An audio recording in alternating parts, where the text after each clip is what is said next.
Le domaine des assurances, c'est un des 7 domaines d'intervention en planification financière. Donc, à tous les niveaux, on va parler d'assurance. En retraite, on peut utiliser des produits d'assurance pour la retraite.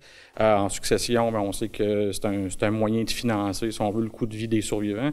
Mais essentiellement, ça s'insère dans tous les domaines de la planification financière. Un bac en administration, c'est composé d'un tronc commun et d'une ou des spécialités. Donc, les gens qui arrivent à l'université en administration, souvent, ils ne savent pas dans quoi ils vont aller. Alors, c'est pour ça qu'on a un tronc commun. Donc, les étudiants vont tous faire une quinzaine de cours, OK? Une quinzaine de cours dans toutes les sphères de l'administration. C'est souvent là qu'on va les intéresser. Donc, les cours de base, je pense qu'il faut choisir le poste et non la formation. La formation, c'est le moyen pour arriver au poste.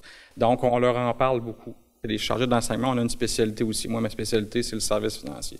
Donc, je vais enseigner, entre autres, les cours de retraite, les cours d'assurance et rente. Les technologies, maintenant, bien, ce qui facilite, c'est que ça nous laisse plus de temps pour faire du rationnel.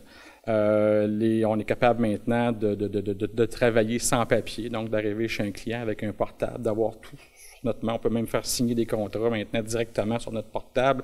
Donc, ça permet une économie de temps, mais le rationnel reste quand même toujours la clé de la réussite dans ce domaine-là. Si on n'est pas capable d'asseoir un client devant nous, bien, même si on est bien bon pour analyser le besoin, bien, ça fonctionne pas, là.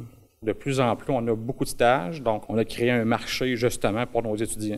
Et les assureurs et les courtiers, les cabinets de courtage et les banques, bien, se forcent de plus en plus pour offrir des stages de qualité. Je crois que l'Université Laval, en fait, avec les enseignants qu'on a ici, on a une qualité d'enseignement qui est vraiment unique. En service financier, dans la concentration, on voit vraiment les aspects théoriques de l'emploi et puis ça donne vraiment une idée si c'est quelque chose qui nous intéresse ou pas. Mais c'est certain que le travail sur le terrain, donc de faire un stage, c'est quelque chose qui est aussi très important puisque ça nous permet de voir la vie de tous les jours ressemble à quoi. Ce que ça prend comme fibre pour être heureux dans ce domaine-là, c'est d'avoir le goût d'aider les gens. Donc, nos finissants qui sont entrepreneurs, qui sont bons en mathématiques financières, qui sont bons en fiscalité, d'habitude, ils vont s'en sortir très bien. On les incite à s'impliquer dans les associations. On les incite à venir voir les conférences, à poser des questions. Il y a beaucoup de 5 à 7. Il y a beaucoup d'activités dans la faculté qui leur permet justement de se réseauter puis de développer justement ces compétences-là qui sont relationnelles. Tout est à leur portée. Donc, s'ils veulent le développer, c'est facile de le faire.